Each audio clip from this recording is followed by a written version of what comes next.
The desire to be vulnerable, but not too vulnerable. This feeling creeps up from time to time. It just happened for me, which prompts this conversation now. So I just recorded a video about sexuality and safety. And for whatever reason, whenever I record videos about sexuality, especially my experiences, I find that I private them pretty quickly. But it actually got me thinking, and maybe this is actually what I should focus on for today's topic. This idea of wanting closeness, wanting to be vulnerable, but also being scared and wanting to run away from it as well. You know, I think it's something we all manage within ourselves, and we do it to different degrees. I think we can run from things just physically, right? If you move away, do different things, leave jobs, situations, etc., you can leave physically, but there's also so many barriers that happen that we don't even know that's happening. Maybe we do, but also makes us run in conversation or in any sort of intimacy. And some of those can look like defense mechanisms. Like, for instance, I can be a bit passive when I'm trying to get a point across, and I don't like it. I actually really don't like it. And it's gotten to the place now that when I am passive aggressive, it just makes me like, I don't like it. I don't like it. I wish I could just like take the words back into my mouth and not, not have said it, and, just go about it a different way. But we all have these things. That's one. Running from emotions, what we're feeling. If someone exposes something to us we don't like about ourselves, maybe we're superficial, maybe we don't have integrity, maybe we don't actually have what it takes to mean what we say.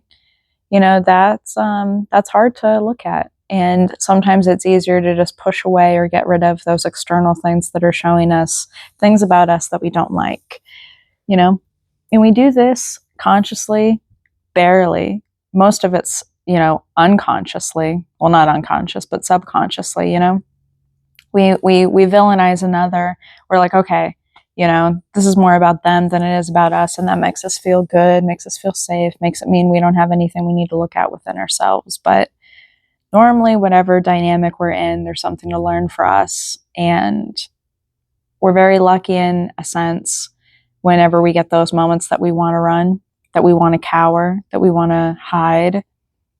Just like this video that I privated, I get to explore now, like, why is it always with this topic that I want to hide? And it's because I feel insecure.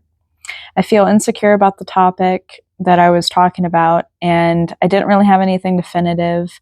I also felt that I was kind of just dropping too much personal stuff, and that I try to be mindful of. I try not to just I don't know, it came off as maybe a little bit trauma dumping, and I don't want to be doing that.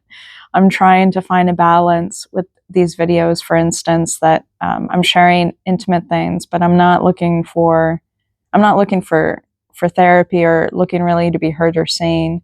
Or maybe I am. Maybe that's what the subconscious is doing, is trying to find a way to be seen and validated through these experiences.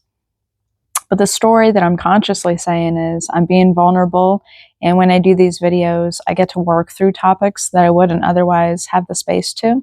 And it gives me perspective, but then also too, I find in a world that is so fake and filtered, the more real and raw others have given me the permission to be real and raw. So that's at least the story I'm telling myself consciously. But, gosh, it's all so complicated, is it? All these things, all these ways we perceive situations and people, what we take from it. I don't even know if there's ever any real truth. I think it's all just snapshots of what we're perceiving, interpreting, what we're preempting in any situation, because once we get to know people, we know how to, they're predictable, right? I don't know if you notice this, but I notice that people are generally predictable, and we know what will make them happy. We know what will make them angry. We know what will make them annoyed.